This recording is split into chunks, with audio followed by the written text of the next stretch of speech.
So Battlefield 2042 has got some major news that you guys do not want to miss, especially if you've been playing in the early access build of Battlefield 2042. We're going to talk everything from performance issues that are being resolved, an interesting update to a certain specialist, and we're also going to talk about the day one patch for Battlefield 2042. So first and foremost, we have to talk about the Nvidia game ready driver that was released for Battlefield 2042 that supports the current day zero build. They've also stated that they will have a day one game ready driver for the day one patch build of the game. So this news is coming from Battlefield Bulletin, and they said PSA for PC players. Nvidia has just released the latest game ready driver 496.76 with optimization for Battlefield 2042, including support for DLSS and reflex, which confirms our previous suspicion that DLSS and reflex were not currently supported in the current build of the game, because whenever you enable DLSS, it pretty much does nothing. So big props to the team at Nvidia for getting that sorted out pretty quickly. There was yet another glitch found in Battlefield 2042, which is the infamous invisibility glitch. This is reported by Battlefield Bulletin, and they said, and I quote, "Notice the infamous invisibility glitch has returned to Battlefield 2042 across all platforms. EA Community Manager is currently reviewing some videos by EA Answers HQ users to forward them to the teams to start working on a solution." So hopefully that is in the known issues tracker that they sort out before the day one build of the game. Moving on, we have to talk about the specialist Dozer. So if you guys remember, right, during the launch of the early access, Battlefield Direct Communication tweeted out this: "We have temporarily disabled Dozer's SOB-8 ballistic shield while we investigate an issue. This change takes effect across All Out Warfare, Hazard Zone, and Battlefield Portal. We'll keep you posted here on our progress and via the known issue page." So essentially what was going down with Dozer's ballistic shield is whenever a tank would shoot the shield, it would like not affect it at all. So the ballistic shield was super overpowered, but luckily enough for all of you potential Dozer mains, we do have an update according to Battlefield Direct.com. They said, and I quote on Twitter, "We have completed our work on Dozer's SOB-8 ballistic shield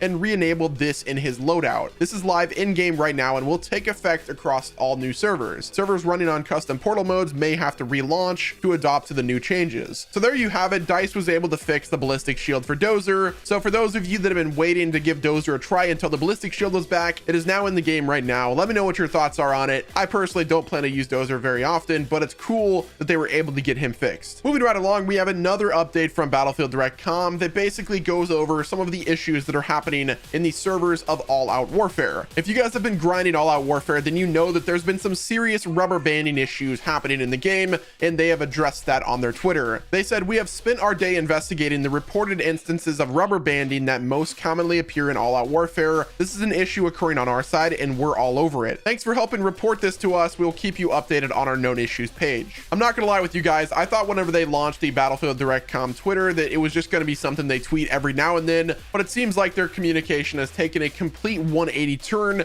and they've been tweeting quite often and giving us updates regarding everything that there is to know about Battlefield 2042. The first step in creating trust with your player base is, one, to communicate and address the issue and listen to the community's concerns, and it seems like Battlefield Direct Communication is doing just that. I really do hope they keep up that level of communication throughout the game's life cycle, because it is a breath of fresh air thus far. I just don't want them slipping back into their old habits, with Battlefield 2042 being a live service game and then pretty much depending on a player base to continue to support it. Then it's really in their best interest to make sure communication is on point. So now let's talk about the day one patch for Battlefield 2042. This has been a pretty hot topic in the community, whether or not the day one patch will be significant enough to fix some of the glaring issues that are happening in the game. If you guys remember, right, 2 months ago, DICE confirmed that there would be a day one patch, which has a lot of community members, including me, that the current build of the early access game is 2 months old compared to the day one build of the game. Now, whether that is true or not is something that I've been questioning myself. It seems like every time we play the game, the alpha, the beta, we always seem to be playing on builds that are outdated, but it's like, how long are we gonna have to wait until we can actually play the day one experience of Battlefield 2042? And in my opinion, I think what we have in the early access is likely going to be pretty representative of the day one experience of the game. The current speculation of the day one build of Battlefield 2042 is that it's going to be somewhere in the range of 30 gigabytes to download it, which is a pretty significant patch for a day one build of a video game. Whenever I think think of a day one patch, I think of something that's like 2 to 5 gigabytes max. If the update is allegedly 30 gigabytes, then that's a good thing, because that should mean that a lot of the bugs and glitches and overall negatives of Battlefield 2042 are sorted out. Now, whether or not they'll have the UI fixed is something that's probably not going to happen for a while. Now, another question that I've seen floating around is, when is the day one patch actually going to release? Will it be on the 19th or will it be on the 18th? If I were to give an educated guess, I would say sometime in the early morning of the 19th, but that's pretty difficult to speculate on, so only time will tell on when we will actually get the day one build. Either way, I'm super excited to play the day one build of Battlefield 2042. Hopefully it's what DICE has been hyping up for all of this time with all of their marketing, but we will just have to wait until November 19th. Moving on to our last topic of the day, we do have another update from Battlefield Direct Communication, and this is some big changes to Breakthrough. According to the Battlefield Direct Communication Twitter, they said this: here is some insight on some new Breakthrough changes that were just set live.